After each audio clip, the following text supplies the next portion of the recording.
I was thinking the other day that we're just not paying enough tax. Surely we could dig into our pockets and pay a little bit more tax to help the government out. I mean, they seem to be struggling all the time. There's this massive, great national debt. Maybe we could help a bit more in that and open up our wallets and just simply throw the money as the MPs pass in their cars, or go to the council and just fill up big bin liners with the money. Because I do feel like they just really don't have enough. Do they? I don't think they do. Maybe we should just help them out and empty our bank accounts. Anything. If you've got gold or silver hidden around the house, maybe the old ring, or perhaps it's a tooth, get it out and have it melted down, shove it into some sort of block, and take it down to the local MP and say, there you are, mate. Because, I mean, surely we haven't given you enough. Somebody sent me this ditty the other day, and I thought it was quite fun. I thought I'd just repeat it to you and show you what it is. It's a bit of a laugh, really, but I think it has a serious note. So let's have a little look at that, shall we? And it says here, for anyone who has the nerve to tell me that we need to pay for water, have a read of this. At first I thought it was funny. Then I realised the awful truth of it. Be sure, he says, to read all the way to the end. And he adds, I think bin charges need to be added into this. And here it goes. It's a poem. And it starts like this. Tax his land, tax his bed, tax the table at which he's fed. Tax his work, tax his pay. He works for peanuts anyway. Tax his cow, tax his goat, tax his pants and tax his coat. Tax his tobacco, tax his drink, tax him if he tries to think. Tax his car, tax his gas. Find other ways to tax his ass.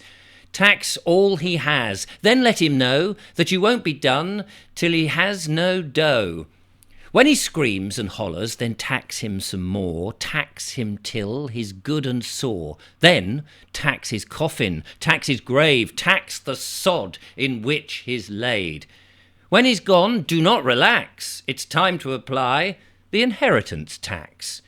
And then we get this huge amount of interesting tax that we're all paying. Accounts receivable tax, airline surcharge tax, airline fuel tax, airport maintenance tax, building permit tax, cigarette tax, cooking tax, corporate income tax, goods and services tax, death tax, driving permit tax, environmental tax, excise tax, income tax, fishing licence tax, food licence tax, petrol tax, gross receipts tax, health tax, heating tax, inheritance tax, interest tax, lighting tax, liquor tax, luxury tax, marriage licence tax, Medicare tax, mortgage tax, pension tax, personal income tax, property tax, poverty tax, prescription drug tax, real estate tax, recreational vehicle tax, retail sales tax, service charge tax, school tax, telephone tax, value added tax, vehicle license registration tax, vehicle sales tax, water tax, workers' compensation tax, and tax, VAT, on tax. And now they want a bloomin' carbon tax. Still think this is funny? The sender says, not one of these taxes existed 100 years ago, and our nation was one of the most prosperous in the world. We had absolutely no national debt, had a large middle class, a huge manufacturing base, and Mum stayed at home to raise the kids. What in the hell happened? Could it be the lying, parasitic politicians wasting our money? Oh, and don't forget the relatively new bank charges. Yes, and we all know what we think of bank charges. It is quite true, isn't it, actually, when you come to think about it? We do give the government a hell of a lot of money to help them help us. And then you look at the state of the nation and you see what's going on and you think, hold on a minute, it's like they're always running out of money for this, that and the other. The NHS always seems to be completely unfunded.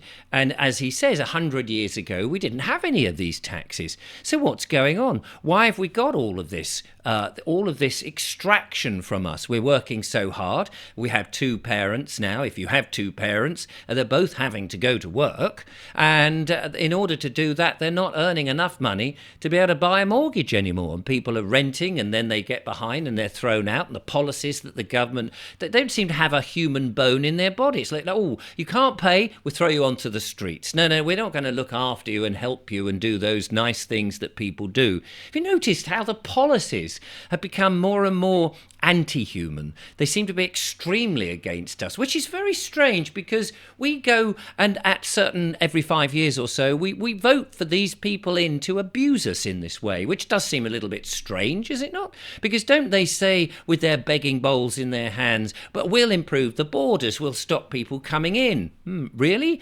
That didn't work out very well, did it? That stopping the people coming in. Now you're letting them come in on their rubber boats or through whatever back door they come in, and you're putting them up in hotels. That's and yet we can't go and stay in those hotels. You can't even get near the hotels without somebody from Serco coming up with a walkie-talkie going, all right, what do you want? No, keep away. Everybody's so mean and nasty. What is that about? I'm just inquiring. Can I stay? No, get out of here. It's almost as if these human beings, or what looks like human beings on legs, have lost all humanity in and of themselves. People don't seem to be nice anymore.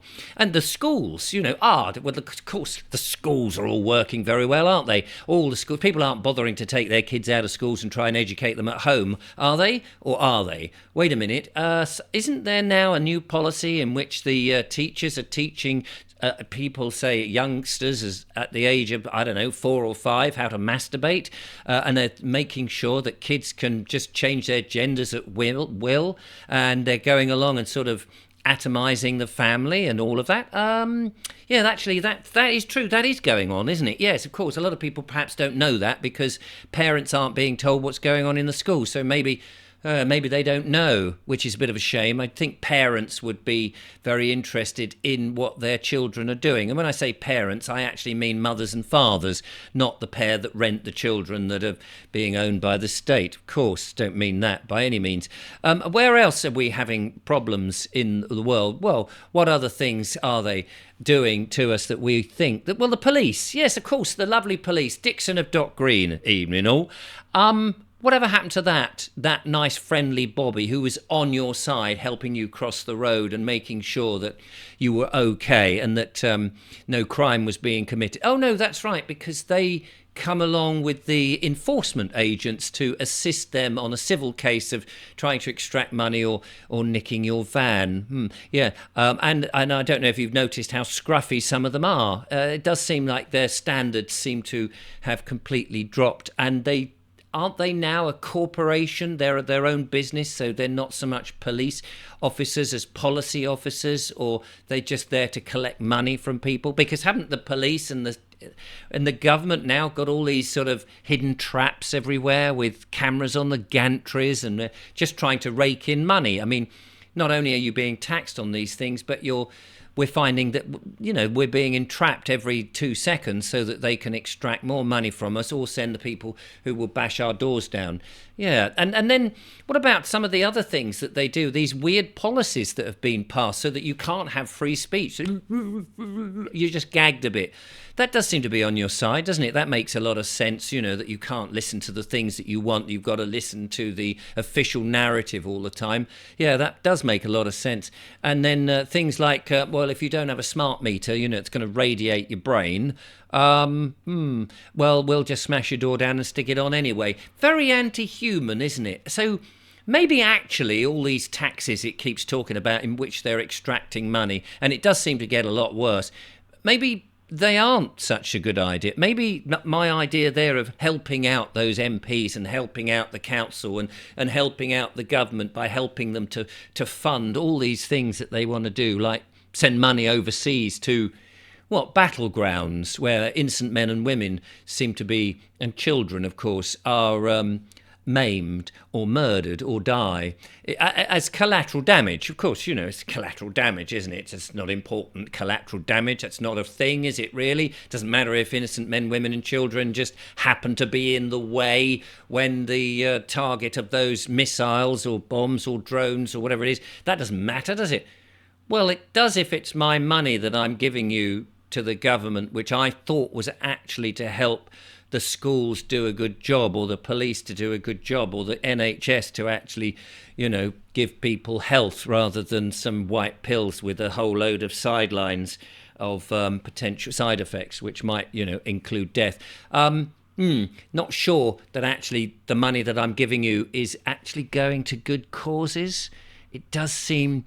So I might have to think actually about all this tax stuff and how you're being funded now. I might have to think again. Perhaps that idea of helping out the government that I thought about at the beginning of all of this is just not such a sensible thing at all.